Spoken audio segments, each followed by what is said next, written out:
com negócios excelentes debaixo dela e de altíssimo retorno. Então a gente está falando de ROICs ali de acima de 20%. Que bom que o mercado não tem dado o benefício da dúvida, né? Que abre espaço aí pro jacaré. E aí, respondendo a pergunta do Thiago sobre dividendos, ela está encerrando um ciclo muito pesado de CAPEX atualmente. Ela está entrando numa fase de desalavancagem. Então acho que hoje... Um dos componentes que eu gosto muito sobre a gestão da Cosan, e é uma coisa, assim, muito...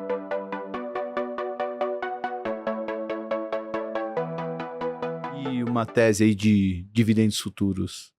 Olha, assim, eu acho que quando você fala de dividendo futuro não é garantido, né? Acho que vamos deixar bem claro. Né? É sempre uma possibilidade.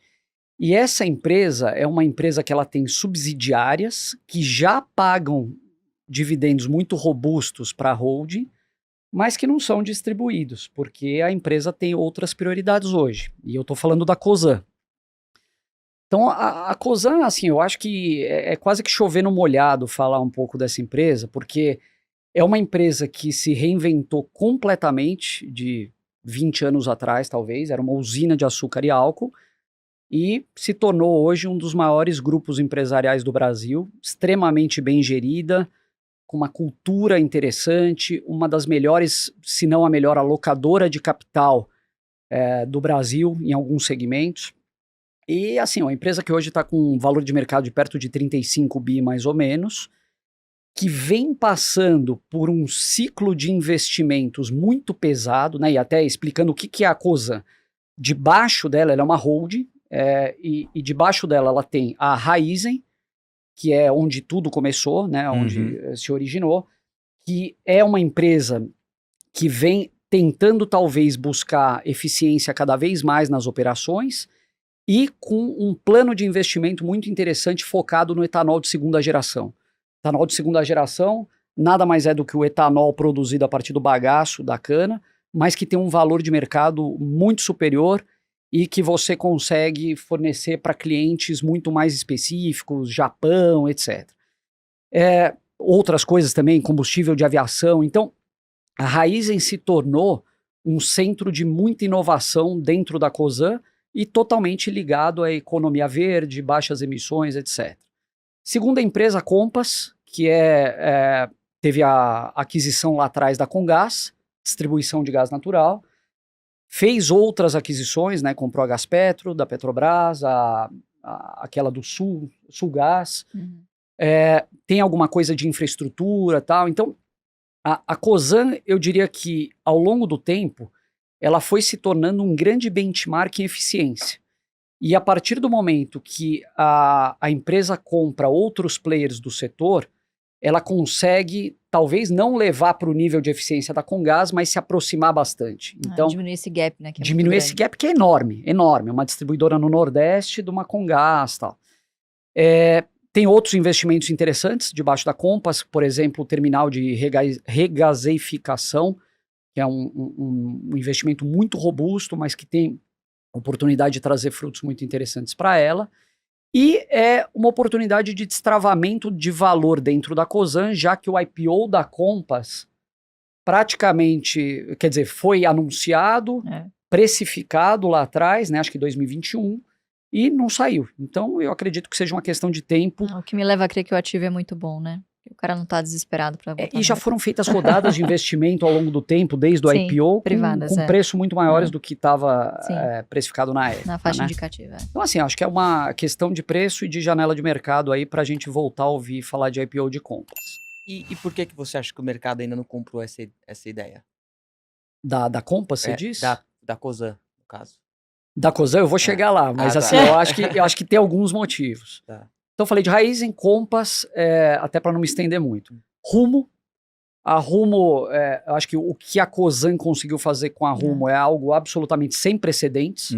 Comprando uma empresa quebrada, com ativos no nível praticamente sucateado, problema de balanço, teve lá atrás e tal. Comprou da ALL, né? Da ALL, América Latina Logística. E que, assim, demandou um nível de investimento muito grande. A Rumo chamou algumas subscrições, eu me lembro de uma subscrição que eles chamaram a R$2, ninguém queria fazer, hoje o papel tá 20 e pouco, né?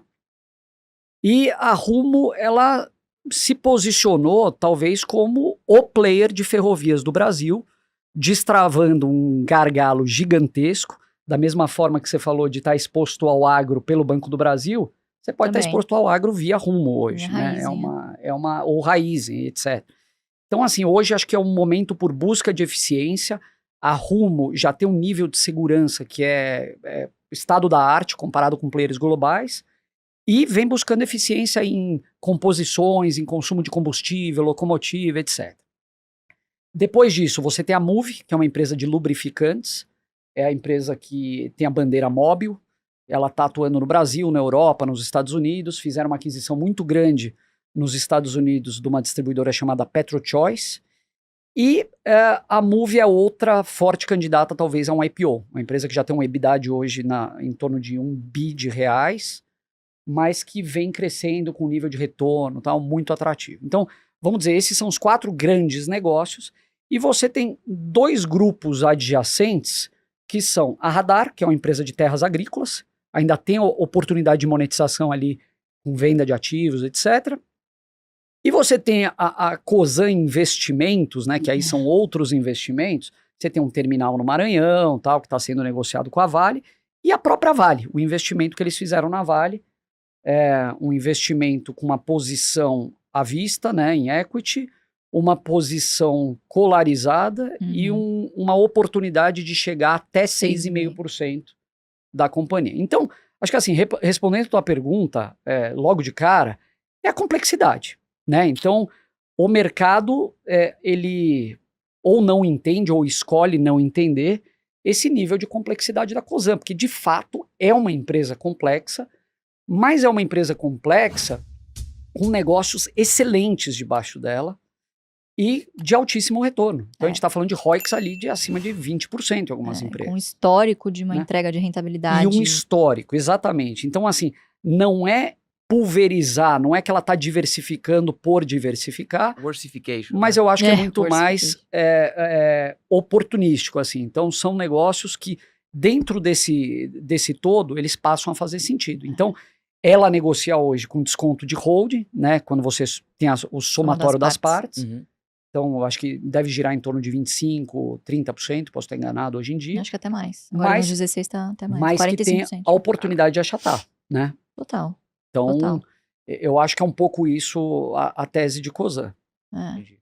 No final do dia, a soma das partes diz E tudo, aí, né? exatamente, e aí respondendo a pergunta do Thiago sobre dividendos, ela está encerrando um ciclo muito pesado de CAPEX atualmente, ela está entrando numa fase de desalavancagem, então acho que hoje o grande foco da Cosan é desalavancar, ao mesmo tempo ela abriu um programa de recompra de ações, que eu acho que é uma alocação interessante, e eu acho que é questão de tempo no futuro para ela ser talvez mais generosa com dividendos. Só que assim, como eu falei aquela hora, a gente não quer dividendo a qualquer custo. Então, quando você está comprado numa empresa que tem esse track record de alocação de capital fantástico, pô, eu confio no gestor, eu confio no controlador e eu sei que ele vai fazer um bom negócio. Os caras têm 30 bilhões under management e receberam 3,9 bilhões em dividendo. Belo yield, né? Pois é. É o Rubens Ometo, né? Rubens Ometo. Rubens Ometo. Eu acho que o ponto aí da Cosan fala muito sobre a filosofia da paciência aí, né? Eles não têm tanta pressa em fazer esse negócio dar certo, distribuir, eles não precisam ter essa ansiedade de agradar ao mercado. E como o mercado é um pouquinho mais imediatista, talvez ele queira acertar o timing ali. Eu entro na Cosan quando a festa for começar. Até lá, vou me divertir com algumas outras coisas. O dividendo, ele nem sempre é a destinação mais interessante para o caixa da empresa. Ele pode fazer várias coisas. Ele pode recomprar ações, ele pode fazer M&A, ele pode fazer novos projetos, ele pode pagar dívida. E o dividendo é só um deles. Eu acho só, eu não acompanho tão de perto assim a Cosan, mas eu lembro que o interesse na Vale gerou um ruído, né, na época, assim, foi sem dúvida. Pelo tamanho, né, a Vale... Sapo engolindo boi. Exato, né, é uma empresa, apesar de ser uma empresa gigante, né, a Vale é maior do que a Cosan, né, então acho que gerou um certo ruído de, talvez seja querendo crescer mais do que pode, enfim. Mas até a Vale mesmo está nos preços interessantes agora, né? A gente diz porque a gente tem na nossa carteira, né? Enfim, e acho que acaba sendo uma boa combinação aí de investimento. E essas holdings, né, subsidiárias que ela tem embaixo, quão alavancadas elas estão hoje para quando que a gente pode ver esse dividendo virando caixa para os acionistas? Então, hoje a Cosan como um todo, ela tá num nível, acho que talvez de 2,5 vezes EBITDA, alguma coisa assim. Uhum. O investimento pesado que você tem ali, talvez na Raízen seja É. o maior de todos, né? Com as Planta- plantas de E2G. E2G. Na Rumo foi muito grande também. Mas você já vê uma baixa futura desse ciclo, uma baixa iminente do ciclo, vai. Então, eu diria que hoje a grande prioridade da companhia é desalavancagem.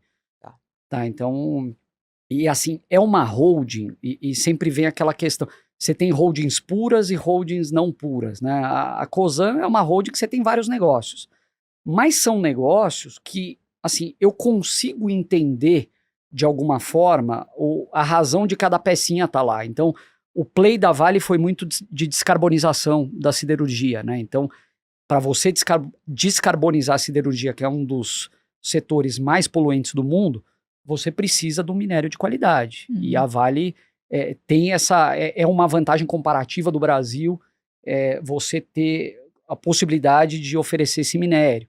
Algumas outras empresas ali olham essa mesma coisa, né? Aonde que a gente é forte no Brasil? Eles conseguem ter, então, energia renovável e tal. Agora, quando a gente pensa, por exemplo, em Cosan de passado, é uma outra empresa. E aí eu acho que talvez fique essa tal da memória de mercado. O cara fala, pô, a Cosan é usina de açúcar e álcool. Cíclica, né? Os problemas de governança que a Cosan teve no passado, e teve, de fato, né? Então, ela fez uma simplificação da estrutura. Você tinha uma holding lá fora, a CZZ.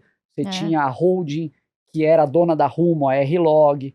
E foi... Então, eu acho que assim, quando você olha para onde ela está indo e como ela tem feito, a Cosan vem ticando as caixinhas, né? De tudo que tem que ser feito. E assim, em uma hora o mercado reconhece, dá o devido valor, ou não, deixa ela gerar caixa. Você sabe que um dos vocês vão acumulando. um dos componentes que eu gosto muito sobre a gestão da Cosan, e é uma coisa, assim, muito qualitativa e de feeling que você percebe nessas reuniões que a gente participa muito com executivos e investidores, os caras prometem muito pouco e entregam muito. Eu prefiro muito mais ir numa reunião que o cara é pé no chão, olha, pô, o guidance é esse, mas a gente foi conservador, e o cara entrega, do que aquele gestor, sabe, papudo, que fala, não, esse ano é o ano, vamos entregar, nossa, vamos surpreender e tal, e quando chega na hora do vamos ver, é surpreendido aí, né? Então, acho que esse pé no chão da gestão, assim, que é muito característica lá do pessoal que fez escola na Cosan, é uma característica, assim, pessoal, né, que não tá no balanço, mas que no feeling É um intangível. Já diz o Charlie Munger, né? Melhor você ter baixas expectativas, né? É. Então, se você entrega baixas expectativas pro mercado e a empresa entregar mais do que se esperava, e que a ação vai andar, bom né? que o mercado não tem dado o benefício da dúvida, né? Que abre espaço aí pro jacaré fazer umas compras oportunísticas. É isso. Interessantes. Boa.